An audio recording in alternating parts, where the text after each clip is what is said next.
जीत लो हर लम्हा, बीत जाने से पहले लौट कर यादें आती हैं, वक्त नहीं। हेलो बच्चों, कैसे हो आप सभी? आप सभी का हमारे YouTube channel Mayank study centre में स्वागत है। आज हम आपको पढ़ाएंगे एमपी बोर्ड क्लास 10 मैथमेटिक्स अध्याय 3 दो चर वाले रैखिक समीकरण युग्म। ठीक है ना? ईयर कौन सा है आपका? तो न्यू सिलेबस है 2024 और 25। ठीक, इसके हम उदाहरण हल कर रहे हैं। प्रश्नावली 3.1 खत्म हो चुकी है, उसके आगे का उदाहरण है तो उदाहरण नंबर 7। ठीक है ना? तो बुक में आपके उदाहरण नंबर 7 दो दिए गए हैं, एक पहले ही शुरुआती में मिल जाता है और ये देखिए उदाहरण नंबर 7 दूसरा है। ठीक, तो इसमें क्या कह रहा है कि दो रेल पटरियां समीकरणों x धन 2y माइनस 4 बराबर 0 और 2x प्लस 4y माइनस 12 बराबर 0 द्वारा निरूपित की गई हैं। क्या रेल की पटरियां एक दूसरे को काटेंगी? ठीक है ना? ये हमें हल करके बताना है। ठीक, कि रेल की पटरियां एक दूसरे को काटेंगी या नहीं काटेंगी। तो आपको इतना तो पता है पहले से ही कि रेल की पटरियां आपस में नहीं काटेंगी। क्यों नहीं काटेंगी? क्योंकि ये कुछ इस तरह होती है, समांतर रेखाओं में होती हैं। ठीक है ना? ये तो हमें पहले से ही पता है, पर हमें इसको हल करके दिखाना है। ठीक है ना? तो वीडियो पर लास्ट तक बने रहिएगा। चैनल पर जो नए होंगे तो चैनल को लाइक और सब्सक्राइब कर देंगे। ठीक है ना? तो चलिए अब हम हल करते हैं। तो पहला समीकरण आपका क्या दिया गया है? x धन 2y माइनस 4 बराबर 0। ठीक है ना? x प्लस 2y माइनस 4 बराबर 0, ये आपका पहला समीकरण है। ठीक है ना? तो यहां पर हम मान लेते हैं नंबर 1 समीकरण। ठीक है प्यारे बच्चों, फिर देखिए दूसरा समीकरण आपका क्या है? 2x प्लस 4y माइनस 12 बराबर 0, ये हो गया आपका दूसरा समीकरण। हमने दो समीकरण बना लिए, पहला और दूसरा। ठीक, इस उदाहरण से हमारा प्रतिस्थापन विधि चलती है। कौन सी विधि? प्रतिस्थापन विधि चलती है। तो हम इसको प्रतिस्थापन विधि से हल करेंगे। ठीक है ना? इसका एक और तरीका है, तो हम इसको हल करने के बाद आपको दूसरा तरीका भी बता देंगे। तो हम मान लेंगे ये पहला समीकरण और ये दूसरा समीकरण। ठीक है ना? अब देखिए हम इसको समीकरण 1 से हल कर रहे हैं। तो अब समीकरण 1 से, समीकरण 1 आपका क्या है भैया? ये वाला है। तो x प्लस 2y माइनस 4 बराबर 0, इनका कर देते हैं हम क्या? पक्षांतरण। ठीक है ना? तो जब हम इसका पक्षांतरण करेंगे तो ये हो जाएगा आपका x बराबर माइनस 4 का पहले पक्षांतरण कीजिए तो क्या हो जाएगा? प्लस 4, फिर 2y का प्लस 2y का तो ये हो जाएगा माइनस 2y। ये हो गया आपका नंबर 3 समीकरण। ठीक है ना?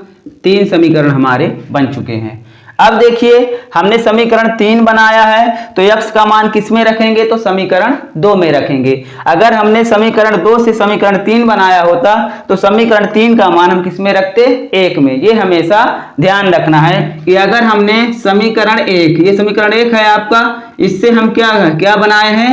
समीकरण, ठीक है ना, 1 हो गया और समीकरण 2।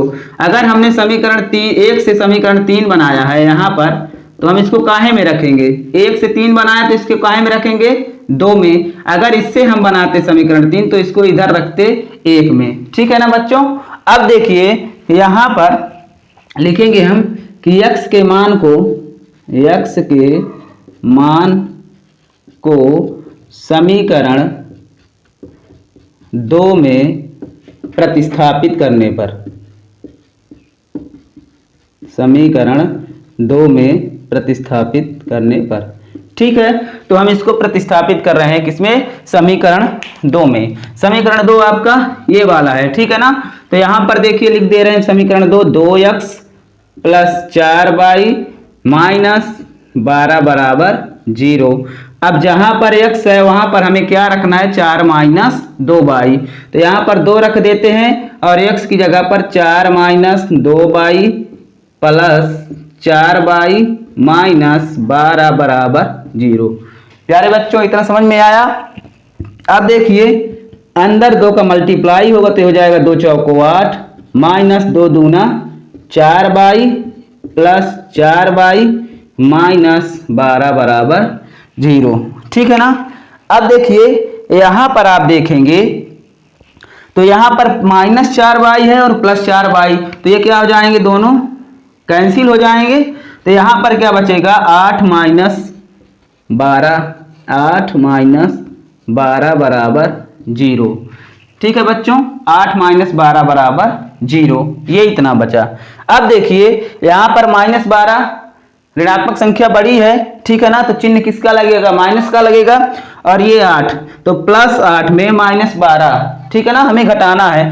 तो 8 धनात्मक संख्या -12, तो कितना बचेगा, -4, तो -4 बराबर 0, ये इतना बच रहा है, -4 बराबर 0। अब देखिए यहां पर -4 बराबर 0, ठीक, जो कि एक असत्य कथन है, तो यहां पर हम लिखेंगे कि -4 बराबर 0, जो कि असत्य कथन है। असत्य कथन का मतलब बता रहे हैं आपको, असत्य कथन है। अब असत्य कथन का मतलब बच्चों कि जो कि असत्य कथन है, काहे कि -4 0 के बराबर नहीं है, ठीक है ना। बराबर वही संख्या होती अगर इसके बराबर में -4 होता या कि 0 बराबर 0 होता, तो हम बराबर कह सकते थे। अब यहाँ पर जो -4 बराबर नहीं है 0 के, जैसे पिछले उदाहरण में क्या आया था, 18 बराबर 18, तो वो बराबर है, यानी वो बराबर क्यों है कि उसके समीकरण भी बराबर होंगे।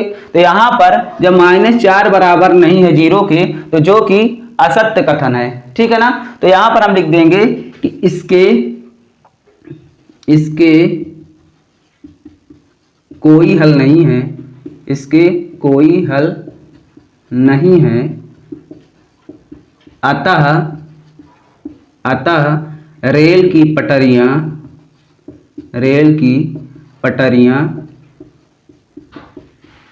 एक दूसरे को नहीं काटेंगी। ये हमारा आ जाएगा प्यारा सा आंसर, ठीक है ना। तो इस तरह हमें इस सवाल को लगा देना है, ठीक। -4 बराबर 0, जब इस तरह की कंडीशन आएगी कि एक साइड, ठीक है ना, संख्या है और एक साइड 0 है, यानी कि दोनों तरफ बराबर संख्याएं नहीं हैं, तो उसमें क्या होगा कि इसके कोई हल नहीं होगी, यानी रेखाएं कैसी होंगी, समांतर होंगी। जब रेखाएं समांतर होती हैं तो उसका कोई भी हल नहीं होता।